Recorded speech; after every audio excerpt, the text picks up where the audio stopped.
FBI Confidential, taking you inside the FBI with hosts Debbie Dujanovic, Cheryl Worsley, and Becky Bruce. Hi, I'm Debbie Dujanovic, and I'm here with Steve Daniels, who's with the Evidence Response Team. He's a special agent with the FBI Salt Lake City Division. The Salt Lake City Division covers a huge territory, not just Utah, but also Montana and Idaho. Yep. Special Agent Daniels, thanks for being with us. Oh, thanks for having me. What is evidence? What is the Evidence Response Team? What do you do? So the Evidence Response Team is basically a CSI, crime scene investigation team, for the FBI, and we've got at least one team of 8 people in all 56 of our field offices spread throughout the nation. So if there is a big, complex crime scene, like a 9/11 terrorist attack, we have all of these different teams from all parts of the nation that could come together in one place and process that scene. Now you have some photographs here. Was this when the team went to New York? Yes. During the terrorist attacks, 9/11? So what happened to our team, and there's a younger me in this picture, so don't show that, but what happened to our team was we had the Winter Olympics in 2002, in February of 2002, so we didn't get to go to 9/11. We rotated in, one of the teams that rotated in April of 2002, just because we had to wait till the Olympics were over because we had other duties, responsibilities here.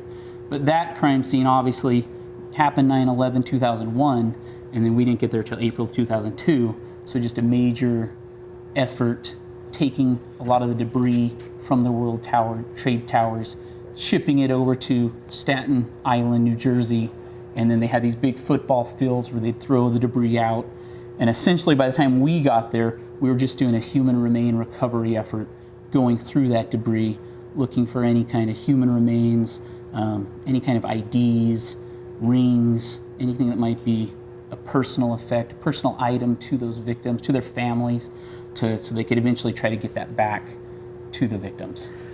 I'm sure physically exhausting, but also talk to us about the emotional toll 9/11 took on you personally, being there, or the others who were there.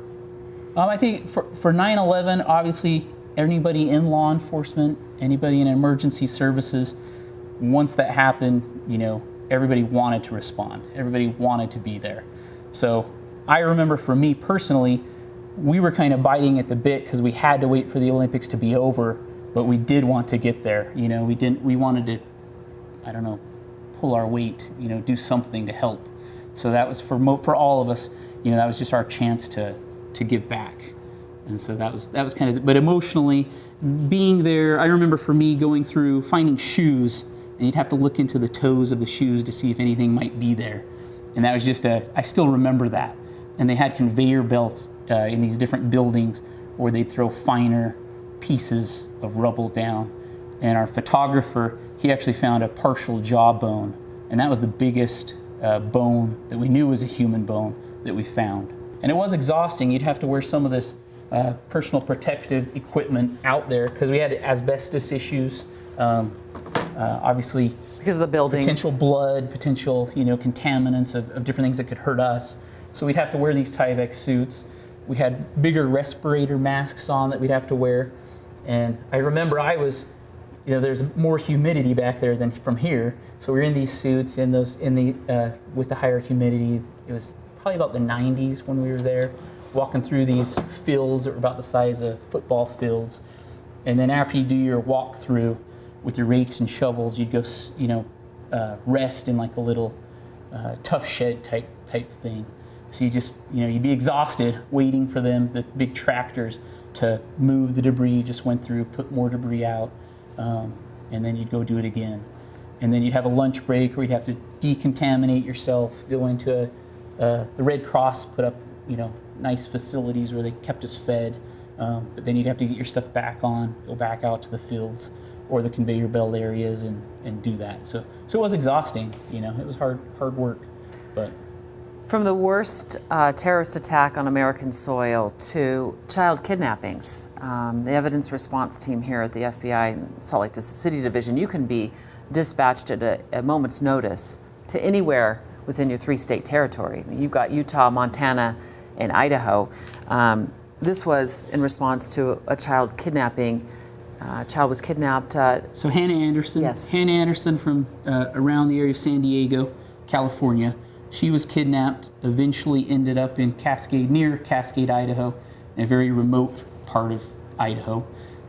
This just kind of shows our team. What we had to do there is, first of all, we had to get there, and that's a lot of our challenge in this division, is the logistics of getting to these remote crime scenes. Because the division is so huge. So this is a perfect example of a remote crime scene. So we get up there with our equipment, which took, I think, at least a day to get up there.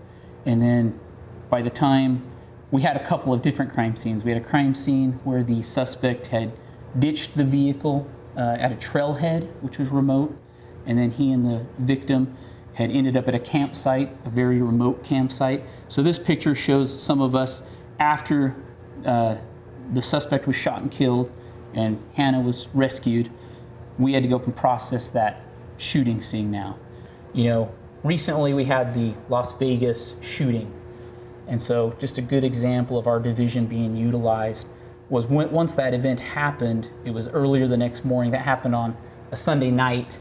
And so by early the next morning, my phone was going off and kind of our headquarters, evidence response team unit was calling me just to let me know, hey, there has been this big shooting down in Las Vegas. How soon can you have a team ready to go down there? And this is the shooting where the gunman was firing from a hotel window onto concert goers. Correct. On the street, essentially. Yep. Yet this is in Nevada. The Salt Lake City division of the FBI gets a call to come assist. Yeah. So just because it was such a big crime scene, the evidence response team unit decided to start those wheels moving, just in case. We don't really know at that time how many teams are we going to need, what's going to be needed, but we know that we've already got all of these teams. We've got a lot of resources here, and so by, I think it was about 3 p.m. Monday, we arrived down there at the hotel, and Los Angeles division had sent an ERT team, San Diego division sent an ERT team, and then before we were there for about a week working, we ended up going straight to the concert venue and starting to figure out this huge scene. Where do we start? How do we organize? What do we do? And we kind of greased the skids for all those other teams that ended up coming in, and then they got there, and then we kind of had areas designated. This is where you need to go. This is what you need to start doing. When you get that call to come assist, you really don't know where the evidence you recover is going to lead. Correct. Yeah, we don't know. All of these crime scenes are unique. So for me, when I get the call, the first thing, I try to learn as much as I can from whoever's calling me. Like, what should I expect? Is it a shooting scene? Are there a lot of bodies there? Are there, I try to get as much. I got to decide what tools that we're going to go through that we take. So we got to try to take, load up, equip the vehicles, try to expect, see what we're going to expect when we go down there. But we don't know what we're going to encounter.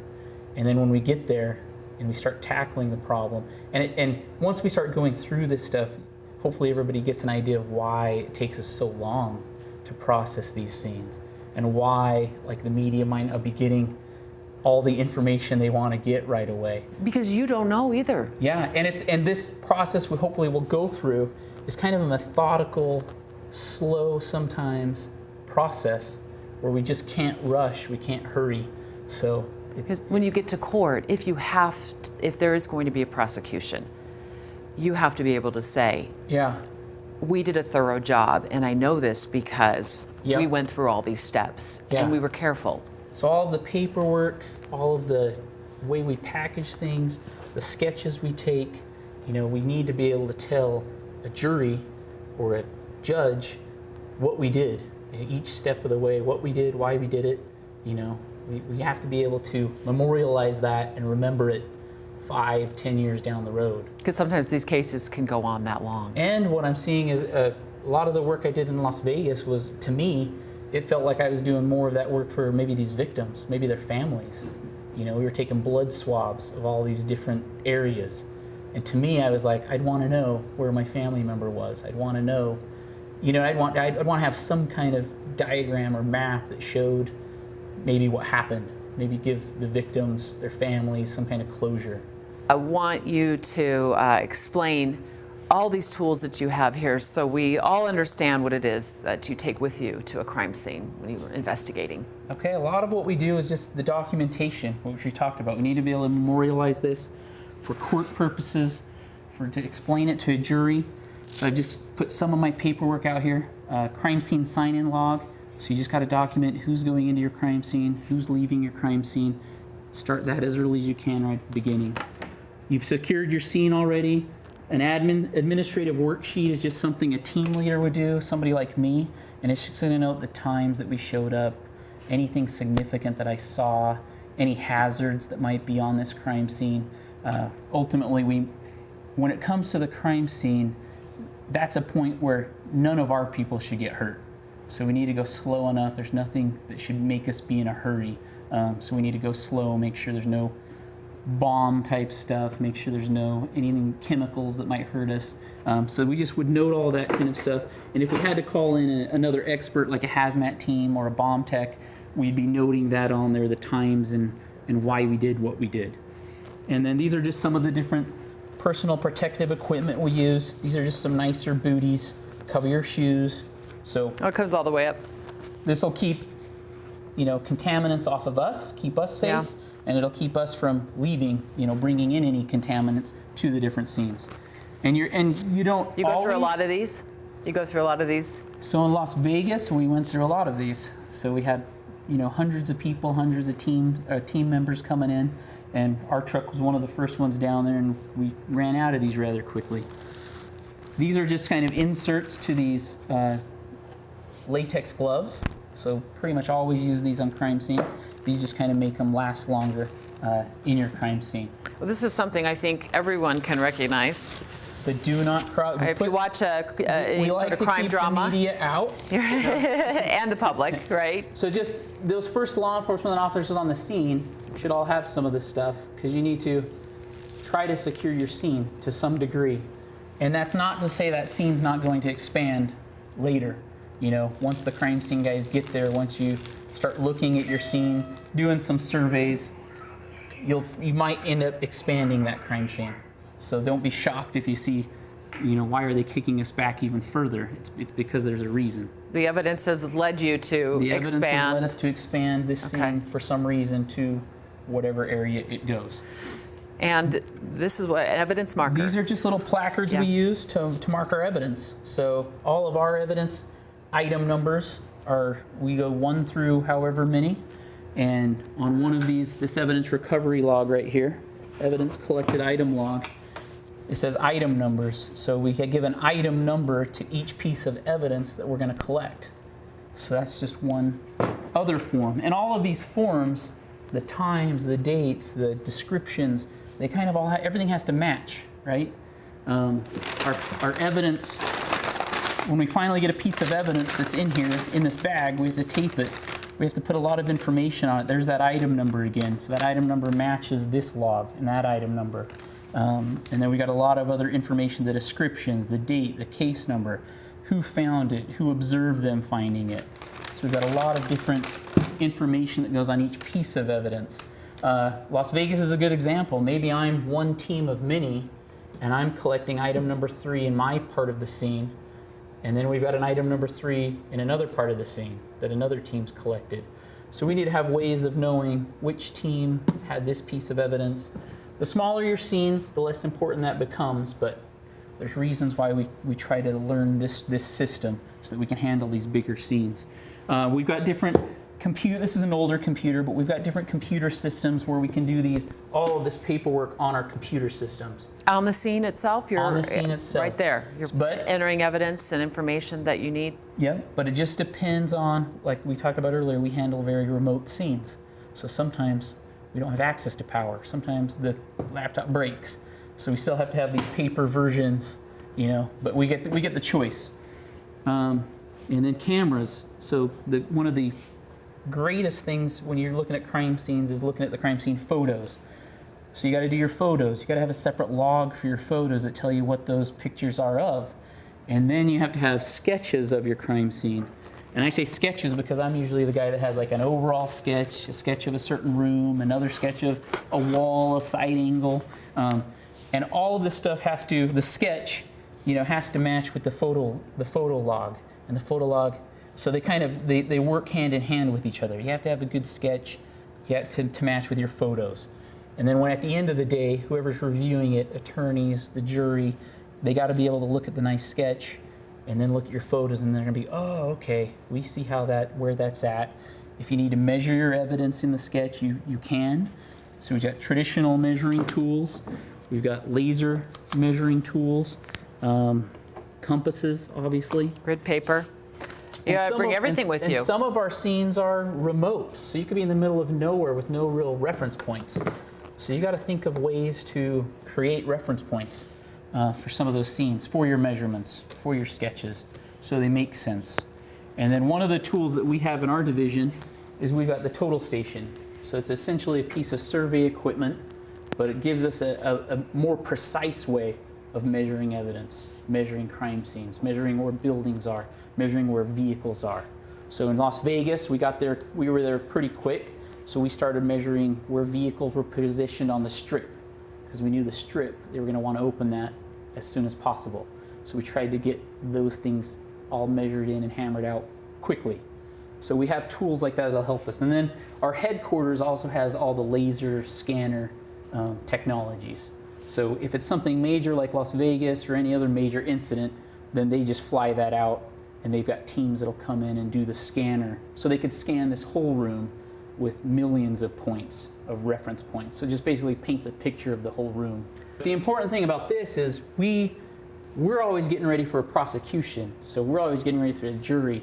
So depending on the case, like the Las Vegas case, we're going to shoot in a lot of stuff. We're going to shoot in buildings. We're going to shoot in trailers, the concert stage, everything. So eventually this data from this machine can go back to our FBI laboratory, and the FBI laboratory has folks that can make models. They can make 3D models. They can make all kinds of different demonstrative exhibits that they could then wheel into a courtroom if need be and show people this is exactly where this evidence was. This is...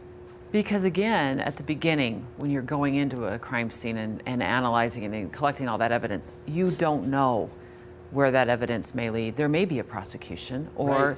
In the case of the Las Vegas shooting, the suspect in that case is deceased. There may or may not be a prosecution. You don't know that at that time. And when I'm processing the concert venue, I don't know that. So my job is I'm processing this scene the way I think it needs to be done. Because there may be others involved. Yeah, and I don't know that. Right. I'm tackling it not knowing, just potentially thinking what else could there be. So we're doing the bullet trajectories. There's people from headquarters that come out and do the bullet trajectories, trying to make sure all those trajectories line up correctly and don't point to some other direction, or so there's all kinds of stuff happening all at once. But that's what we do. So but it takes a long time. It takes a while to get all of that information and to process it. Like if that has to go back to a laboratory, then they got to analyze it. They got to process it. So just getting you guys answers sometimes, we can't do it yet. So it's going to takes time. And the media is so demanding. We want answers right away. Yeah. But you're inside a crime scene thinking not so much about what we need to put on the 5 o'clock or the 10 o'clock news, but what you're going to need if there's somebody that's going to be prosecuted. We just need to properly document everything, not be rushed, so that this, we find those answers. Now these are amazing looking orange glasses.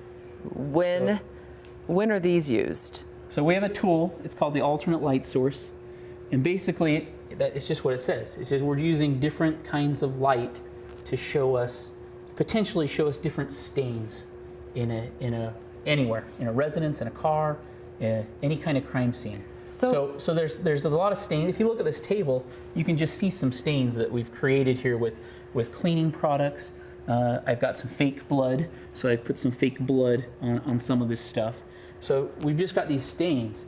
Now, we can kind of see all of this stuff really easily, so it'd be easy for me to say, hey, you know what? This looks like it's blood, so guys, we need to collect it, or we need to take a swab of it.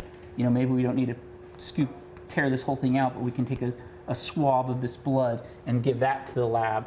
And on the scene, we don't have all the tools to analyze and say if it's blood and all that stuff. Our job is to collect the evidence, and then we send it to an FBI lab or maybe a state lab, and then they're the people that would analyze it. And to say, yes, it's blood, or, and that's kind of contrary to yeah. some of the CSI shows I've seen.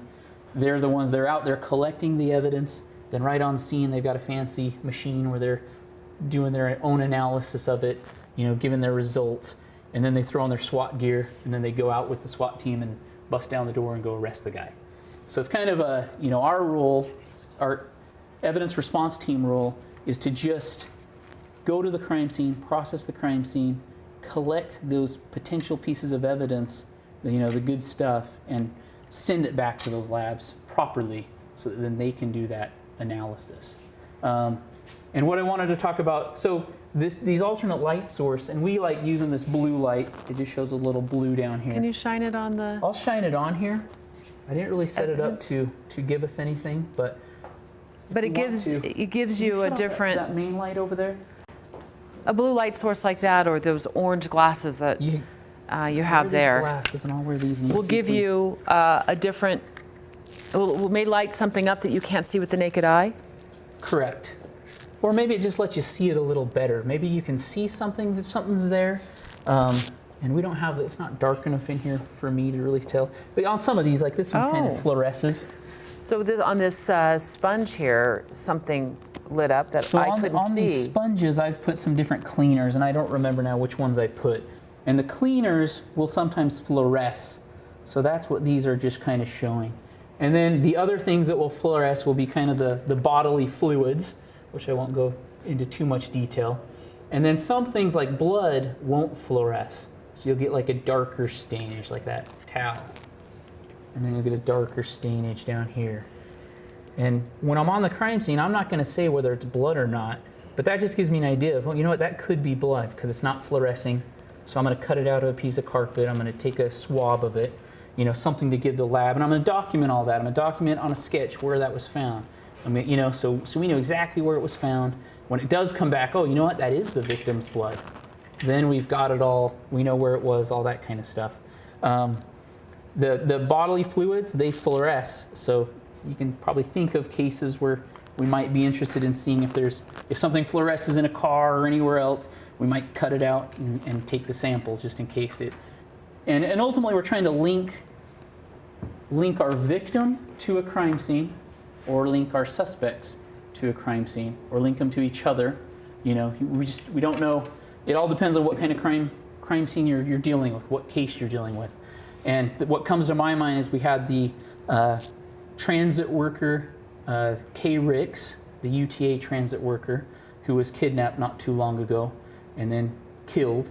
And our suspects took him to Wyoming, and then eventually they took him in his own UTA truck, his work truck. So he was just out working for the Utah Transit Authority. He was on the job for the day and randomly kidnapped by two men. Yep, two men who had been involved in another kidnapping up north. And so, yeah, he was a victim. They grab him, they grab his truck, end up taking him to southwestern Wyoming, end up killing him, and then leaving him at a remote site, and then took the truck to a further away remote campsite. Eventually, we got the truck. I had him deliver instead of us going to the truck and having to deal with this truck in this remote area with the winds and all that other stuff, I had him drive the truck here and put it right in this bay that we're in.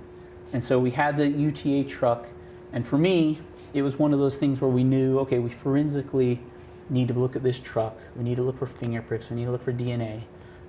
Because at this point, you don't know who did it, or at this point, you're trying to tie the suspects who are already in custody. For me, it was, I'm processing the truck, so let's do everything we can to tie the suspects to the truck and the victim to the truck.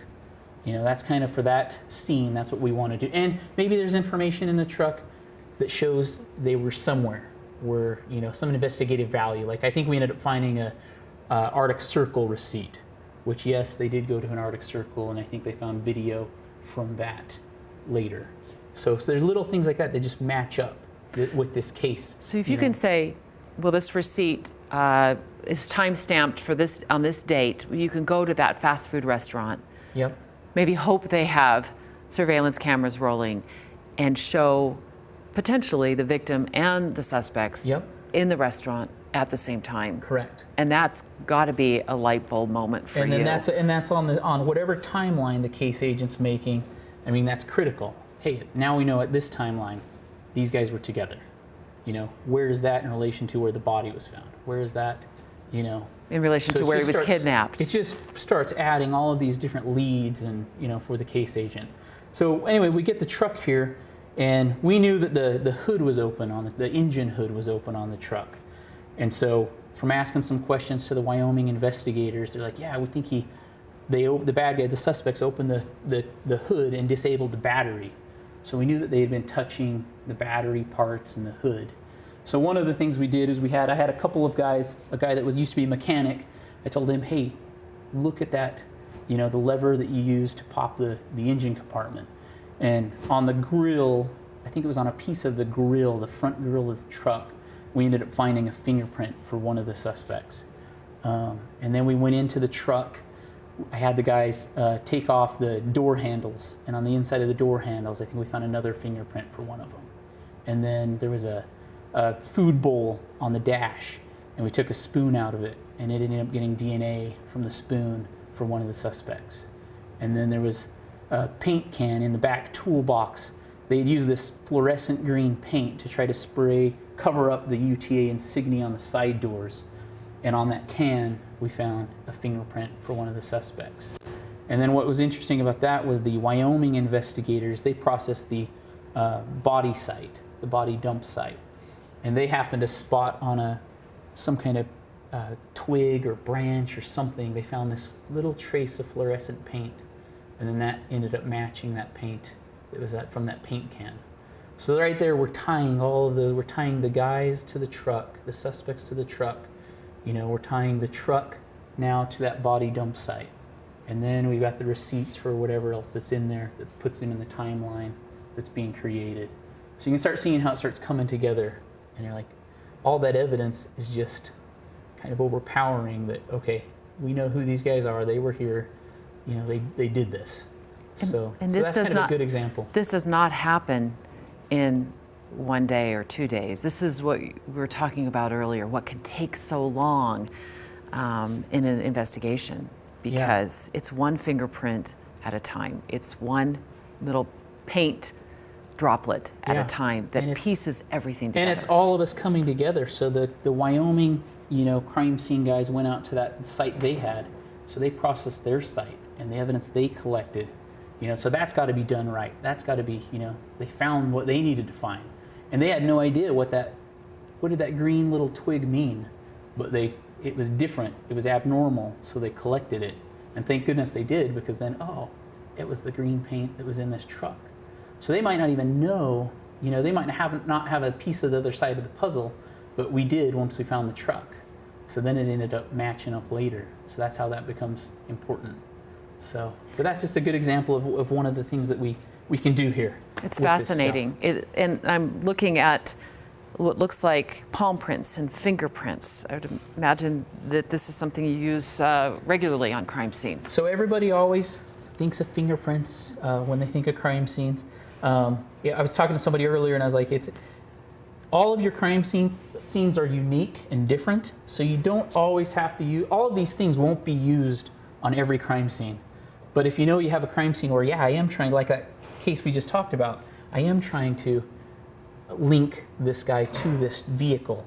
So obviously the door handles, there could be a print on there. That's something they're going to touch. So fingerprints are important to us for certain cases, for certain scenes. So I just gave a little example of, we already had this stuff out, so I just gave an example of just what on a different. Prints show up easy on these tiles. So just to give you an idea of what the prints are, we put some on these tiles for you. And then what happens is you take some of this tape. Once you've got your print and you've powdered it, then you can take this tape this clear tape and just roll it on and then peel it off and just lift the print, and then you just lay it out on a piece of paper. And so then you end up getting, you pulled your print, lifted your print off of whatever it was on. That seems extremely clear to me. Is it always that simple? So it's not that simple. So just like with everything we do here, we have to document where this print is. We have to get our cameras, probably get tripods, kind of zoom in on them, take photos of each one of these prints, which is time consuming. So you always got to weigh how long is this going to take you, So if you're doing this kind of stuff, it's going to take you a long time. So you got to take the photographs, the documentation, sketching, you got to do all of that for these different prints that you're finding. And then each stage that you do, and we'll talk about some other things we're going to do in a second, but each stage kind of has to be documented. Like, okay, after we powdered it, now it looks like this. So now we're going to take photos of that. And then eventually we get to lifting the print, putting it on there, and then labeling them, and then collecting them. So it is a meticulous process. These are complete fingerprints, or at least they appear to be. What if you only are able to lift a partial fingerprint? Is that helpful? Yeah, and unfortunately, sometimes we get partial fingerprints that don't help us. So we send these results, whatever we collect, again, we'll collect it the best way we can, send it back to the laboratory, and then the latent print unit at the FBI laboratory goes through them and tries to see if they can come up with a match. And a lot of times we don't get enough. We don't get enough fingerprint that's going to give us, what they need to make a match on somebody. But we still try, because then you get that one time where you do it, like that truck, and you're just like, oh, that's why we do it, So that's why when you have those wins, when you're able to connect those dots through these fingerprints or through the DNA, through the swabs, like you have to highlight that, because that's why you still have to go through that process. Even though a lot of the times you might not find something of value, but you have to at least attempt it. And then the other thing that I want to talk about is, it's better for us, if there was a print on this tile, it's better for me not to dust it and try to collect it myself out on the scene. It's better for me to cut it out. It's better for me to take this tile, if I could, and ship it back to our laboratory, and then have them they've got more tools available. So the tools I'm showing you, just a few different tools, and it could be in a remote area dealing with weather.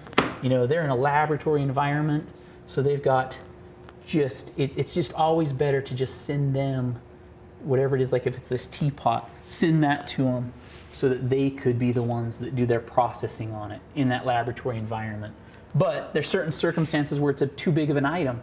Maybe it's heavy an item, and you just can't ship it to them. So then we do need to know how to powder it ourselves, lift it ourselves, and get it to them. And then other tools that we use in order to protect this stuff, when we ship it, when we package it and ship it to them, we'll use this glue. So we've got just an example, cyanoacrylate, I can't even pronounce it right, glue. And what we do is we heat up the glue, and then the fumes kind of coat these items that we want to protect. And that glue will just kind of coat those fingerprints. It usually makes them stand out a little better, but main thing is it protects them. And then from that stage, we could ship it better to a lab, and then the lab could get it and try to, because we don't want it to bump. Like, we don't want it to bump into anything, even if it's bumping the packaging of a box. We just want to try to preserve those prints the best way we can. And through this gluing process, that's one of the ways we're doing it. Now you have two DVDs suspended in a box and a teapot suspended in a box.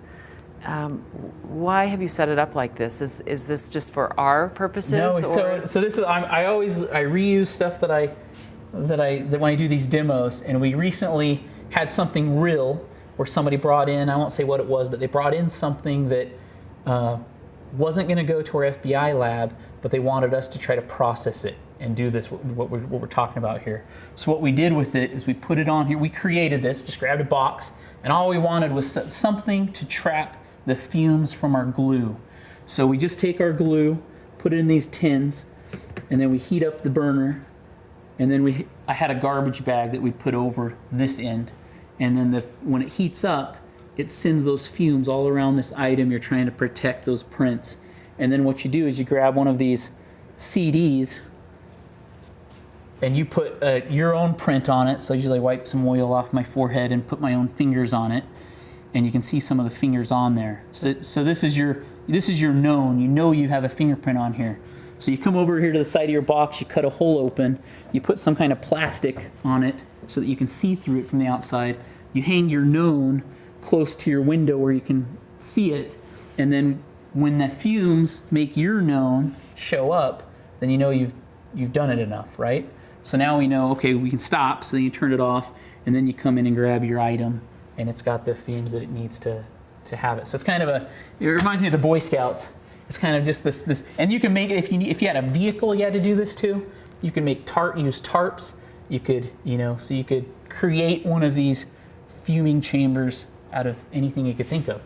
So it's just one of those examples of kind of the creativity, I guess, that we have to use sometimes to get what we need. All to preserve a fingerprint. Yeah, and make sure the lab can get it. Make sure we can try to pull something off of it. So, but that's and then we've got the little handheld wands. So it's a glue wand. There's the glues in these already. So this is just run off of the butane fuel, heats up, the glue comes out. So if you're by a window, a mirror, a car door handle, you can take this pretty much anywhere and do it quickly. Well, Special Agent Daniels, as a member of the evidence response team, your job sounds fascinating. It's fun. You like it? I do. How about the call-outs? You got to be ready to go at a moment's notice to pretty much anywhere in the world, I would imagine. It's usually after the call-outs where I always sit down and I say, you know what, that was really great. Like what we did was good. Like that was awesome. And then it's that moment you lay your head down at night, on Christmas Eve or whenever, and then that's when the call-out happens. And so you're just like, oh, there's that moment of what now? So it's always on the weekend or on a holiday. On your kid's birthday, maybe. It's always the worst possible time, but inevitably, for me, I just send out an email to all my team members, and it's just awesome, for them to reply back to me saying, hey, when do you need me to be here, at the shop so we can load up and get going. So. Well, we're grateful for your commitment. Thanks. And for your ability to go into these massive crime scenes where so many victims sometimes and so many families need answers and to solve those cases. Yeah, thanks for having me. Appreciate it. Thank you, and thank you for being with us for this podcast.